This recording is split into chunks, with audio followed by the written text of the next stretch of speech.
एक बार एक हंस और हंसिनी हरिद्वार के सुरमय वातावरण से भटकते हुए उजड़े वीरान और रेगिस्तान के इलाके में आ गए। हंसिनी ने हंस को कहा कि ये किस उजड़े इलाके में आ गए हैं? यहाँ ना तो जल है, न जंगल, न ही ठंडी हवाएं हैं।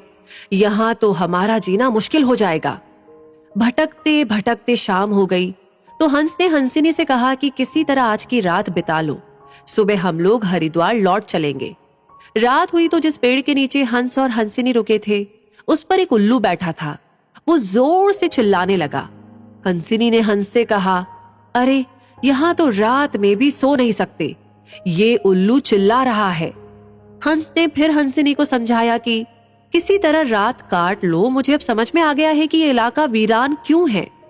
ऐसे उल्लू जिस इलाके में रहेंगे वो तो वीरान और उजड़ा ही रहेगा। पेड़ पर बैठा उल्लू दोनों की बातें सुन रहा था। सुबह हुई, उल्लू नीचे आया और उसने कहा कि हंस भाई, मेरी वजह से आपको रात में तकलीफ हुई, मुझे माफ कर दो। हंस ने कहा, कोई बात नहीं भैया, आपका धन्यवाद। ये कहकर जैसे ही हंस अपनी हंसिनी को लेकर के आगे बढ़ा, पीछे से उल्लू चिल्लाया, अरे हंस, मेरी पत्नी को लेकर कहाँ जा रहे हो? हंस चौंका। उसने कहा, आपकी पत्नी? अरे भाई, ये हंसिनी है, मेरी पत्नी है, मेरे साथ आई थी, मेरे साथ जा रही है। उल्लू ने कहा, खामोश रहो, ये मेरी पत्नी है। दोनों के बीच विवाद बढ़ गया।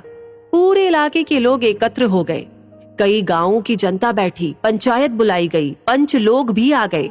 बोले, भाई किस बात का विवाद है? लोगों ने बताया कि उल्लू कह रहा है कि हंसिनी उसकी पत्नी है और हंस कह रहा है कि हंसिनी उसकी पत्नी है। लंबी बैठक और पंचायत के बाद पंच लोग किनारे हो गए और कहा कि भाई बात तो यही सही है कि हंसिनी हंस की ही पत्नी है, लेकिन ये हंस और हंसिनी तो अभी थोड़ी देर में इस गांव से चले जाएंगे। हमारे बीच में तो उल्लू को ही रहना है, इसलिए फैसला उल्लू के ही हक में सुनाना चाहिए। फिर पंचों ने अपना फैसला सुनाया और कहा कि सारे तथ्यों और सबूतों की जांच करने के बाद ये पंचायत इस नतीजे पर पहुंची है कि हंसिनी उल्लू की ही पत्नी है और हंस को तत्काल गांव छोड़ने का हुक्म दिया जाता है। ये सुनते ही हंस हैरान हो गया और रोने, चीखने और चिल्लाने लगा कि पंचायत ने गलत फैसला सुनाया, उल्लू ने मेरी पत्नी ले ली। रोते चीखते जब वो आगे बढ़ने लगा तो उल्लू ने आवाज लगाई, ए मित्र हंस, जरा रुको। हंस ने रोते हुए कहा कि भैया अब क्या करोगे? पत्नी तो तुमने ले ही ली, अब जान भी लोगे क्या?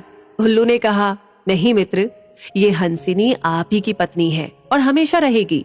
लेकिन कल रात जब मैं चिल्ला रहा था तो आपने अपनी पत्नी से कहा था कि ये इलाका उजड़ा और वीरान इसलिए है क्योंकि यहाँ उल्लू रहता है। मित्र, ये इलाका उजड़ा और वीरान इसलिए नहीं है कि यहाँ उल्लू रहता है। ये इलाका उजड़ा और वीरान इसलिए है क्योंकि यहाँ पर ऐसे पंच रहते हैं जो उल्लुओं के हक में फैसला सुनाते हैं।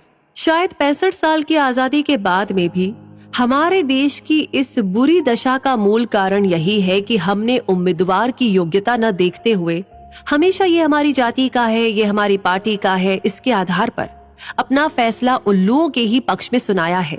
देश की बदहाली और बुरी हालत के लिए कहीं ना कहीं हम भी जिम्मेदार हैं।